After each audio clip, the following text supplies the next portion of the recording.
ವೀಕ್ಷಕರೇ ನಮಸ್ಕಾರ. ನೀವು ನೋಡ್ತಾ ಇದ್ದೀರಾ ನ್ಯಾಷನಲ್ ನ್ಯೂಸ್ ಎಕ್ಸ್ಪ್ರೆಸ್. ನಾನು ನಿಮ್ಮೊಟ್ಟಿಗಿದ್ದೀನಿ ಫಾರೂಕ್.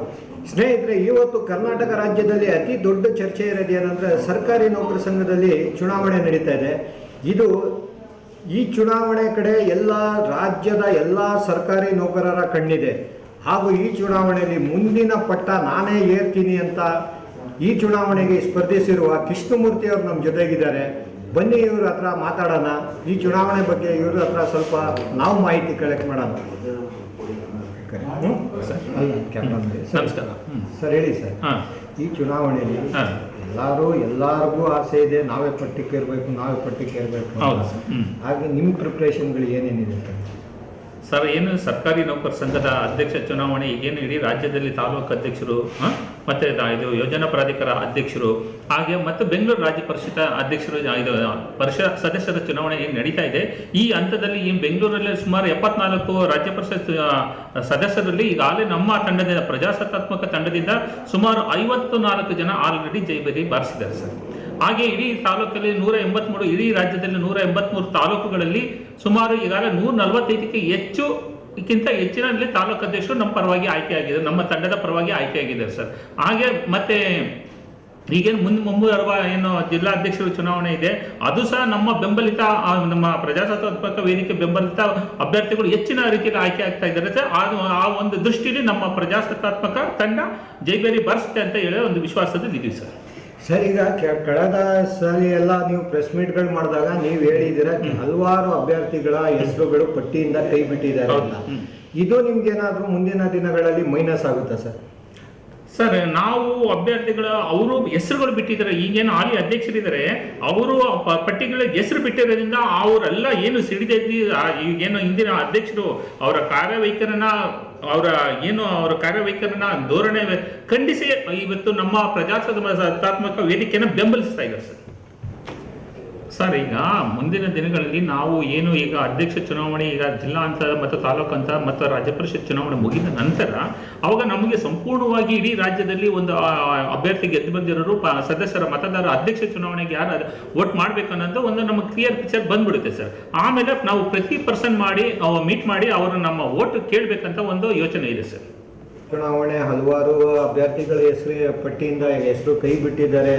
ಇದೆಲ್ಲ ನೋಡ್ತಾ ಹೋದ್ರೆ ನಿಮಗೆ ಜಯ ಅಷ್ಟು ಸುಲಭ ಅನ್ಸುತ್ತೆ ಸರ್? ಸರ್, ಖಂಡಿತ ಸಾಧ್ಯ ಇದೆ ಸರ್. ಯಾಕೆಂದ್ರೆ ಅವರೇನು 5 ವರ್ಷ ಆಡಳಿತ ಇತ್ತು, ಅವರ ಕಾರ್ಯವೈಖರಿ ಖಂಡಿಸಿ ಆ ನೌಕರರು ಇಡೀ ತಾಲೂಕು ಮಟ್ಟದಲ್ಲಾಗ್ಲಿ ಜಿಲ್ಲಾ ಮಟ್ಟದಲ್ಲಾಗ್ಲಿ ನಮ್ಮನ್ನ ಇಡೀ ಮಾಸಾಗಿ ನಮ್ಮನ್ನ ಬೆಂಬಲಿಸ್ತಾ ಇದ್ದಾರೆ ಸರ್. ವೀಕ್ಷಕರೇ, ಇವತ್ತು ನಮ್ಮ ಜೊತೆಗೆ ಶಿವರುದ್ರಯ್ಯ ಅವರು ಇದ್ದಾರೆ. ಅವರು ಈ ಸರ್ಕಾರಿ ನೌಕರ ಸಂಘದಲ್ಲಿ ಖಜಾಂಚಿಯಾಗಿ ಈ ಚುನಾವಣೆಯಲ್ಲಿ ಸ್ಪರ್ಧಿಸಿದ್ದಾರೆ.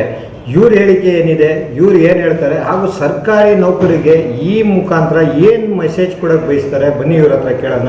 ಸರ್, ಏನು ಕರ್ನಾಟಕ ರಾಜ್ಯ ಸರ್ಕಾರಿ ನೌಕರ ಸಂಘದ ಚುನಾವಣೆ ನಡೀತಾ ಇದೆ 2024-29 ಅವಧಿಗೆ ನಾನು ಖಜಾಂಚಿ ಸ್ಥಾನಕ್ಕೆ ಅಭ್ಯರ್ಥಿಯಾಗಿ ಈಗಾಗಲೇ ನಮ್ಮ ಪ್ರಜಾಸತ್ತಾತ್ಮಕ ವೇದಿಕೆಯಿಂದ ಆಯ್ಕೆ ಮಾಡಿದ್ದಾರೆ. ತಮಗೆಲ್ರಿಗೂ ಕೂಡ ಗೊತ್ತಿದೆ, ಇವತ್ತು 183 ತಾಲೂಕುಗಳಲ್ಲಿ ಚುನಾವಣೆ ನಡೆದಿದೆ. ಈ ಚುನಾವಣೆ ಪೈಕಿ 145ಕ್ಕೂ ಹೆಚ್ಚು ತಾಲೂಕುಗಳಲ್ಲಿ ನಮ್ಮ ಪ್ರಜಾಸತ್ತಾತ್ಮಕ ನೌಕರರ ವೇದಿಕೆಯ ಅಭ್ಯರ್ಥಿಗಳು ಜಯ ಬಾರಿಸಿದ್ದಾರೆ. ಹಾಗಾಗಿ ಈಗ ನಾವು ಬಂದಿರುವಂಥ ಮಾಹಿತಿ ಪ್ರಕಾರ ಮುಂದೆ ಏನು ಡಿಸೆಂಬರ್ 27ಕ್ಕೆ ಕರ್ನಾಟಕ ರಾಜ್ಯ ಸರ್ಕಾರಿ ನೌಕರ ಸಂಘದ ಅಧ್ಯಕ್ಷರ ಮತ್ತು ಖಜಾಂಚಿ ಸ್ಥಾನದ ಅಭ್ಯರ್ಥಿಗಳ ಚುನಾವಣೆ ನಡೀತದೆ. ಆ ಚುನಾವಣೆಯಲ್ಲಿ ಅಧ್ಯಕ್ಷರು ಮತ್ತು ಖಜಾಂಚಿ ಸ್ಥಾನದ ಅಭ್ಯರ್ಥಿಯಾದ ನಾನು ಕೂಡ ಸೇರಿದಂಗೆ ನಮ್ಮ ತಂಡ ಜಯಬೇರಿ ಬಾರಿಸ್ತದೆ ಅನ್ನೋಂಥದ್ರಲ್ಲಿ ಯಾವುದೇ ಅನುಮಾನ ಇಲ್ಲ. ಕಳೆದ ಬಾರಿ ನೀವು ಇದೇ ತಂಡದಲ್ಲಿದ್ದು ಕೆಲಸ ಮಾಡಿದ್ದೀರಾ, ಈಗ ಈ ತಂಡದಿಂದ ಹೊರಬರಕ್ಕೆ ಕಾರಣ ಏನು ಸರ್? ಸರ್, ಈ ಹಿಂದೆ ನಾನು ಕೂಡ ಗೌರವಾಧ್ಯಕ್ಷರಾಗಿ ಕೆಲಸ ಮಾಡಿದ್ದೇನೆ. ಅವರ ಏನು ಸರ್ವಾಧಿಕಾರಿ ಧೋರಣೆ ಇರ್ಬೋದು, ನೌಕರರಿಗೆ ವೆಲ್ಫೇರ್ ಮಾಡುವಂಥದ್ರಲ್ಲಿ ತಾರತಮ್ಯ ಮಾಡ್ತಾ ಇದ್ರಲ್ಲ, ಆ ತಾರತಮ್ಯ ಮತ್ತು ಏನು ಕೆಲವು ವಿಚಾರಗಳು ತಮ್ಮ ಮೂಲಕ ಹೇಳೋಕ್ಕಾಗೋದಿಲ್ಲ ಅಂಥ ವಿಚಾರಗಳೆಲ್ಲ ಕೂಡ ಅವರು ನೌಕರರಿಗೆ ವಿರೋಧಿಯಾಗಿ ಕೆಲಸ ಮಾಡ್ತಾ ಇದ್ದರಿಂದ ನಾನು ಖಂಡಿಸಿ ಆಚೆ ಬರಬೇಕಾಗಿತ್ತು. ಅಲ್ಲಿ ಒಟ್ಟಾರೆ ಹೇಳ್ಬೇಕಂದ್ರೆ ಡಿಕ್ಟೇಟರ್ಶಿಪ್ಪು ಈ ದೇಶದಲ್ಲಿ ಪ್ರಜಾಪ್ರಭುತ್ವ ಅನ್ನೋದು ಇರಬೇಕು, ಅದು ನಿಲ್ಲಿಸಬೇಕು ಅನ್ನೋದು ನನ್ನ ಒಂದು ಆಶಯ. ಆ ದಿಕ್ಕಲ್ಲಿ ಅವರು ಪ್ರಜಾಪ್ರಭುತ್ವನ ಕಗ್ಗೊಲೆಗೊಳಿಸುವಂಥ ಕೆಲಸ ಮಾಡ್ತಾ ಇದ್ದದನ್ನ ನಾನು ಧಿಕ್ಕರಿಸಿ ಆಚೆ ಬರುವಂಥ ಒಂದು ಅವಕಾಶ ನನಗೆ ಬಂತು. ಸರ್, ಈ ಹಿಟ್ಲರ್ ಧೋರಣೆಗೆ ಕಡೆ ಅಂತ್ಯ ಬರೀತೀರಾ? ಖಂಡಿತವಾಗ್ಲೂ ಸರ್, ನಿಮ್ಗೆ ಗೊತ್ತಿರಬೇಕು, ಈ ಏನು 2024-29 ಅವಧಿಗೆ ಏನು ಚುನಾವಣೆ ಅಂತೇಳಿ ಈಗಾಗಲೇ ನಡೀತಾ ಇದೆ. ಎಲ್ಲ ಸರ್ಕಾರಿ ನೌಕರರು, ಕರ್ನಾಟಕದ ಅಖಿಲ ಕರ್ನಾಟಕ ಎಲ್ಲ ಏನು 7 ಲಕ್ಷ ನೌಕರರು ಇದ್ದಾರೆ, ಅದರಲ್ಲಿ ನೌಕರಿಗೆ ಒಂದಷ್ಟು ಜನಕ್ಕೆ ಗೊತ್ತಿಲ್ಲದೆ ಇರ್ಬೋದು, ಆ ಲೀಡರ್ಶಿಪ್ ಇರುವಂಥ ಏನು ನಾಯಕತ್ವ ಇರುವಂಥ ನೌಕರರಿದ್ದಾರೆ, ಅವ್ರಿಗಂತೂ ಇವ್ರು ಏನು ಮಾಡಿದ್ದಾರೆ ಅನ್ನೋದ್ರ ಬಗ್ಗೆ ಗೊತ್ತಿದೆ. ಇವರ ಡಿಕ್ಟೇಟರ್ಶಿಪ್ ಇರ್ಬೋದು, ಇವರು ನಿಮ್ಗೆ ಗೊತ್ತಿದೆ. ನಮ್ಮಲ್ಲಿ ಒಂದು ಬೈಲ ಅಂತ ಒಂದಿದೆ, ಆ ಬೈಲನೇ ನಮಗೆ ಕನ್ನಡಿ, ಅದೇ ನಮಗೆ ಸಂವಿಧಾನ ಇದ್ದಂಗೆ ನೌಕರ ಸಂಘಕ್ಕೆ. ಆ ಬೈಲನ ಇವ್ರಿಗೆ ಬೇಕಾದ ರೀತಿಯಲ್ಲಿ ತಿರ್ಚಿ ಅವ್ರಿಗೆ ಬೇಕಾದ ನೌಕರುಗಳನ್ನ ಹೆಸರು ಸೇರ್ಸಂತ ಇರ್ದಿರ್ಬೋದು. ನಮಗೆ ಬೇರೆ ಅವ್ರ ವಿರುದ್ಧವಾಗಿ ಅವ್ರಿಗೆ ಏನು ನೀವು ಮಾಡ್ತಾ ಇರೋ ಸರಿ ಇಲ್ಲ ಅಂತ ಹೇಳಿ ಹೇಳ್ತಾರಲ್ಲ, ಅವರನ್ನ ಆ ಒಂದು ಮತದಾರರ ಪಟ್ಟಿಯಿಂದ ತೆಗಿಯಂತ ಕೆಲಸ ಇರ್ಬೋದು, ಅವ್ರನ್ನ ಚುನಾವಣೆಗಳಲ್ಲಿ ನಿಲ್ಲಿಸದೇ ಇರುವಂತ ವಾತಾವರಣ ನಿರ್ಮಾಣ ಮಾಡಿದಾರಲ್ಲ, ಅದೇ ಅವ್ರಿಗೆ ಮುಳುವಾಗಂತ ಸಾಧ್ಯತೆಗಳು ಜಾಸ್ತಿ ಆಗಿದೆ.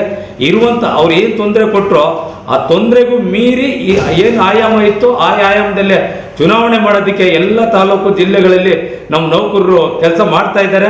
ಆ ದಿಕ್ಕಿನಲ್ಲಿ ಇವ್ರು ಏನು ತೊಂದರೆ ಕೊಟ್ಟಿದ್ದಾರೆ ಅದೇ ಇವ್ರಿಗೆ ಮುಂದಿನ ದಿನಗಳಲ್ಲಿ ಮುಳುವಾಗಂಥದ್ದು ದಟ್ಟವಾಗಿ ಕಾಣಿಸ್ತಾ ಇದೆ ಸರ್.